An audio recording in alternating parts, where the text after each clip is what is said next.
We are now recording. Okay, so we will call the meeting to order.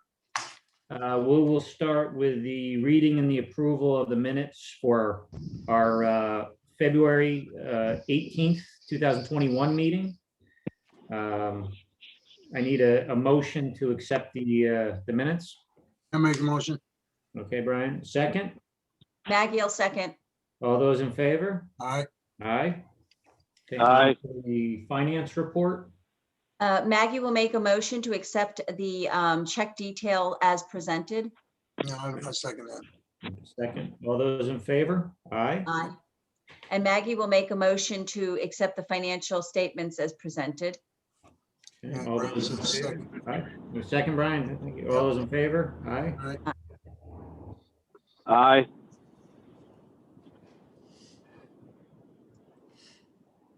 So on item 3 down there, if you recall, the county has a they have their own Green County Economic Development Corporation.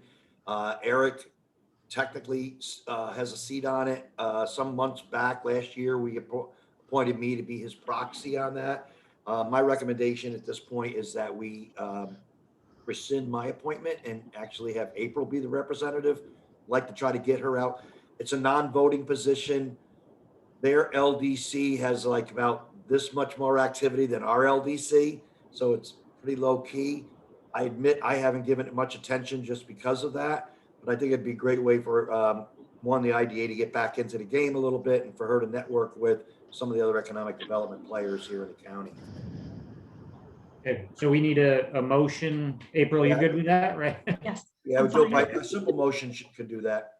Okay, yeah, so we just need a motion to appoint April to the Green County Economic Development Corp. I'll make that motion.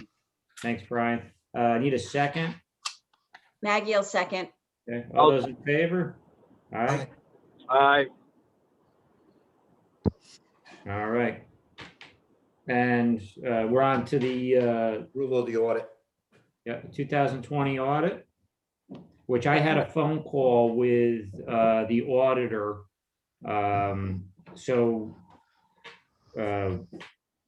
He went through the standard questions of every year.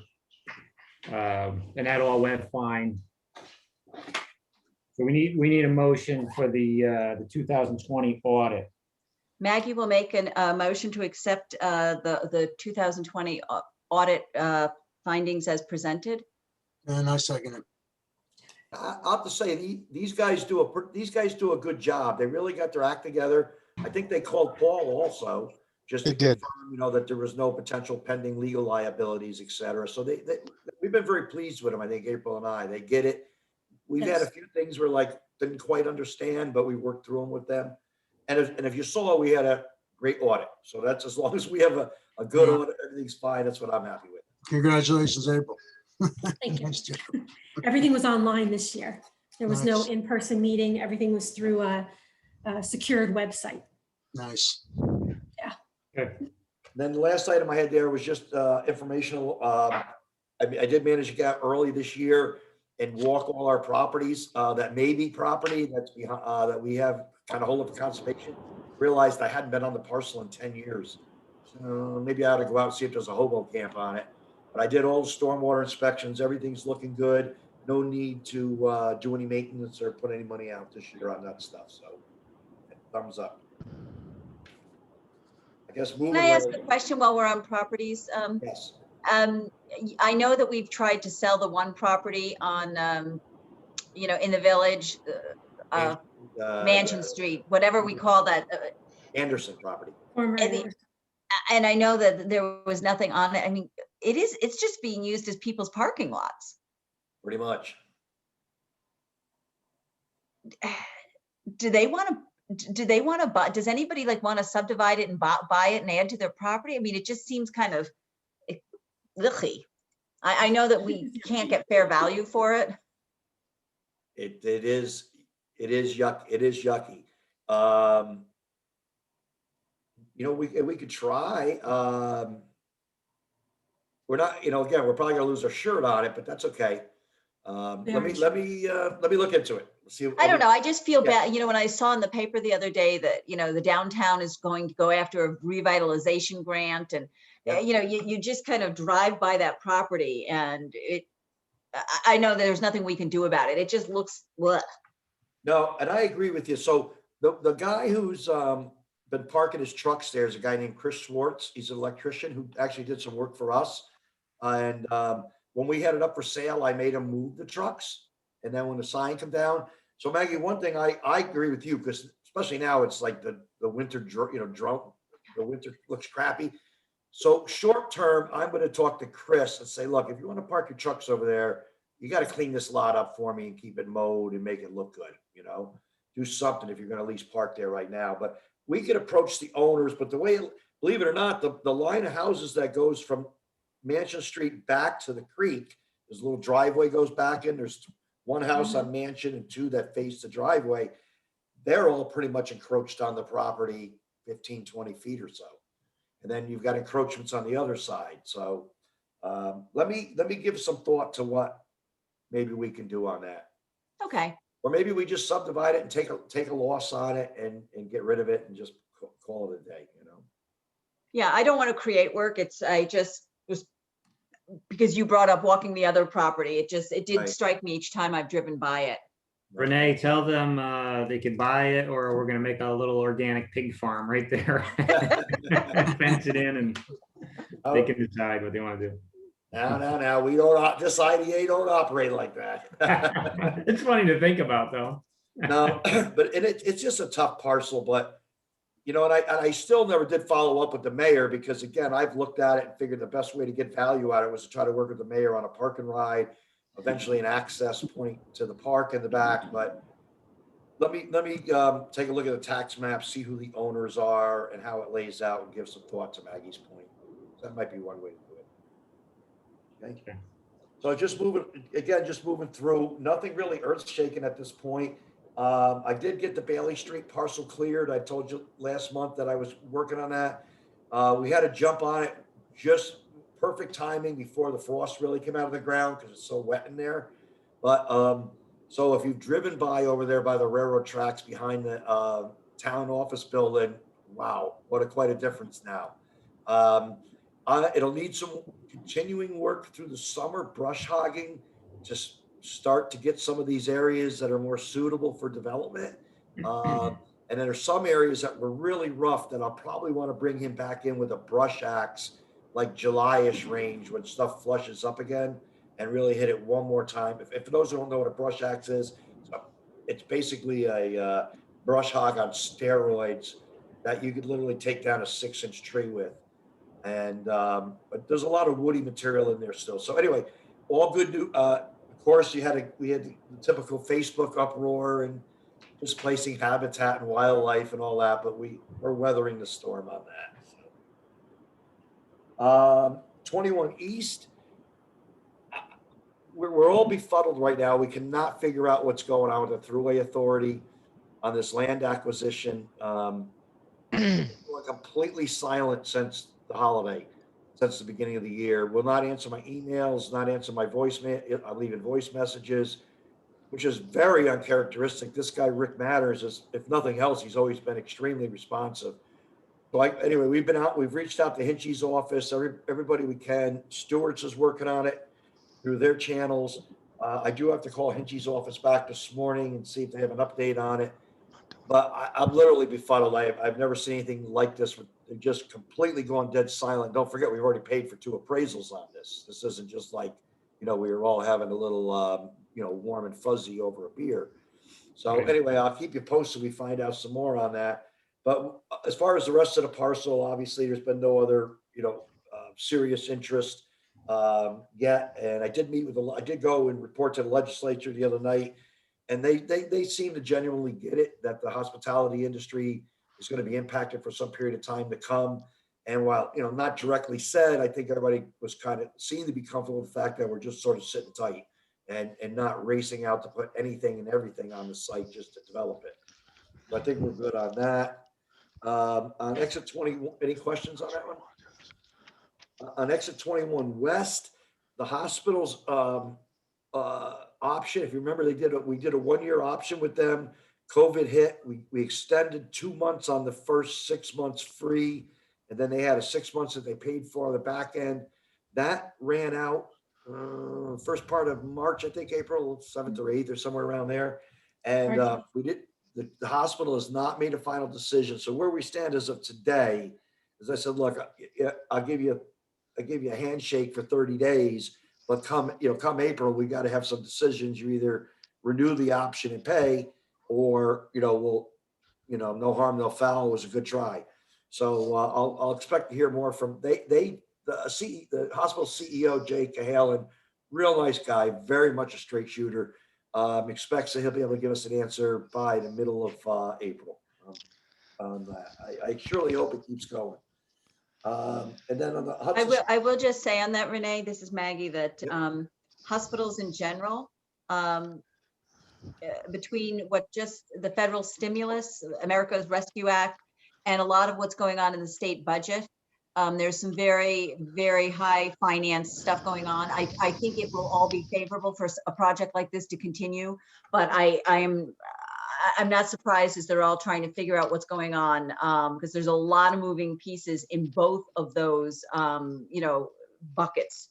right. And, we have to face the fact that the hospital has been like on a roller coaster with COVID. 1 minute we're loaded and we're not, then there's vaccines and we're not. So that's why I've been good with them. I gave them the 2-month extension for nothing. While the option's expired right now, I think we consider it still in place, so let's keep our fingers crossed. And again, holding off with Central Hudson, because I've been pretty upfront with the hospital that they were going to probably at least come to the table with, agreeing to cover the rock contingency and us picking up the rest of the line. But I'll keep you, hopefully next month I'll have a clearer direction for you on where we are with that. Hudson Champlain Power Express, or Champlain Hudson Power Express, Eric participated. We did a Zoom meeting, had most of the taxing jurisdictions represented. No significant questions, concerns, and or otherwise. I do have at this point a draft pilot schedule that I've put together.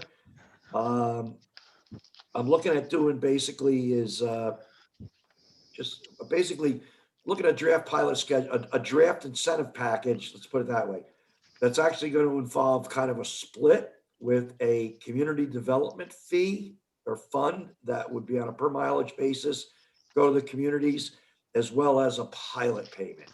And right now the model's kind of based on taking what we look at the cumulative amount of money available, taking 25% towards the community development fund and taking the other 75% and splitting it up amongst the pilot. The pilot still represents, I don't have my numbers right here in front of me right this minute, but like I think Coxsackie School District's 12 million over the 30 years. They're $500,000, $750,000 a year. So this is a significant taxpayer to everybody on this.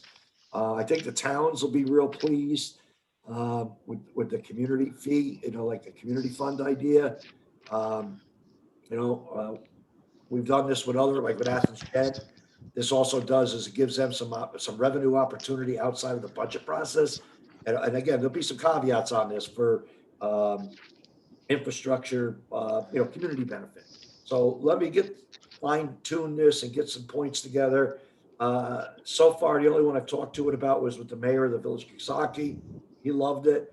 Sale wise, I'm going to make my rounds to the towns and the villages first, and then the school districts last. And then otherwise, what I'm looking at is, for those who don't know, for the IDA's perspective, if this thing goes, it's about $1.7 million in our fee for our transaction fee. And then I'm thinking we do something similar to what we did with all the other ski resorts and everybody else. And we do a pilot on the sales tax exemption. And, my mind right now, I haven't run the numbers on it, but I'm thinking 20 or 25%. And that goes back as a one-time pilot payment into our pilot account for our infrastructure for continuing shovel-ready work or business park work. So, this is going to be one of the few times, as Maggie noted earlier, where some significant projects of any scale could come along, where we might be able to tap something for some money. I hadn't given a lot of thought to the mortgage tax. I've been kind of bugging them a little bit because right now the application understandably has a lot of to be determined. I get that. They're still working out final routes and some other things. But on the sales tax, their position right now is we want the exemption for the, like on the entire price of the project. And, Paul will tell you, my experience is typically your sales tax liabilities, typically somewhere on about 50 to 60% of your project cost. 50 to 40% typically is not liable to sales tax, whether it's the labor or whatever. So I've told them it's only going to, it's really just kind of hurt you because the cost benefit analysis is going to look terrible, at full freight. So I'm not sure what I'm going to do yet. I may have to just do a couple projected models myself based on some assumptions, but that's one thing that I'm still not struggling with, but I'm still waiting on a piece of information to try to figure that part out. I don't know if there's any questions on that. Are they just digging a ditch down the railroad track? What do they They're do? basically exactly it. Pretty Yeah. much. Yep. I And will. can I, Yeah. this is, so if they dig the ditch and they put the power line down, the sales tax is on what, the power line? The Well, material that's All their supplies and materials to build it. right, but if they're not buying it in the county, That's where the use tax part comes in. okay. So it's a sales and use tax because It's the use part, got it, okay. That stymied me until just a couple of years ago, to be honest with you. But yeah, the use tax comes in if you buy it out of state and bring it in. That big, and I don't know, Paul could probably tell us better the legalities of some of that. I don't know if it's every little maneuver, but I'd like to say the ski slope, they bought that they didn't buy that lift in New York State. They bought it, but that's why they were subject to sales tax Yeah. on that. So two other things quick. One is I can tell you we could probably expect some dissatisfaction from some others. Pat Lingard questioned me the other night for one about why we do it. I'll be honest with you, good sign I need to go to pasture. I gave him a pretty crappy answer, and I'll fix that. I followed up with him, and then one other point I forgot it now. We'll just move on. Comes to my mind. I'll bring it up. Catskills Renewable Corridor. Again, that's the one that's looking at doing the potential converter station in Athens, and then the underground DC line to New York City. During the last month, I've actually helped them set up calls with all the municipal officials. I set up a call. I didn't get a chance to participate on the Athens one, but they did meet with Rob for an hour, and they said it went well. But I did set the calls up with the county and participated with the town of Catskill, the village of Catskill. I will say the feedback I got from Rise was they were very happy about the cooperation and reaching out to a Green IDA. Personally, they're looking at a potential converter station maybe in Albany someplace. If this line's going to go through, let's get the big part. Let's get the fruit, not the limb. That converter station on a ratable basis is somewhere north of 200 million. Those things cost to build. Yeah, so it's not a small project. Of course, it would be piloted, but even with a pilot, a $200 million pilot is, and I think strategically that this may come at a time in Athens when the Athens generating bubble sort of bursts. So, there may be some synergy there where this project helps soften some of the blow if there's a major hit on that assessment down there in Athens. Which project is this? Is this the one that was in the Times Union that National Grid was working on? No, this is Rise Light and Power. That's Okay. what used to be the Ravenswood power generating station down in Queens. In Queens, okay. Yeah, and now they're same thing. I think they're applying for that same tier 4 RECs with the state. I think they may actually have a disadvantage in that they have not gone the permit yet, where Champlain Hudson is permitted. But they have a positive in that a lot of the negativity that I've seen against the Champlain Hudson has come about the import of power and the impact on the indigenous people in Canada, blah, blah. Whereas this project will actually take New York renewable energy, wind farms from Buffalo. Wind farms from Buffalo right now could push power here, but they can't push it south into the city because of the bottleneck. So I think this is going to, clearly going to be looked at more favorably by a lot of people. But we're still multiple years out from reality, but trying to do everything I can to try to get them to land that piece here. And right now, I would say we have a very favorable kind of relationship on that. And Key Capture Energy, that's the battery storage facility in Caro. Again, no application or nothing, but they are slowly progressing through their plant approval process. I'll let you know that could do, a big thumbs up to both the county and the town planning board. They've been coordinating with me because of that land issue of us taking possession. So in the last month, I just recently sent more comments back in them. They were good with everything. So it looks like they're not going to have any problem getting the planning board review. And then it's about an 18-month to 2-year study with ISO on the interconnection. I don't even pretend to understand that process. And I'll be frank with you, at this point in my life, I'm not even going to try to understand that process.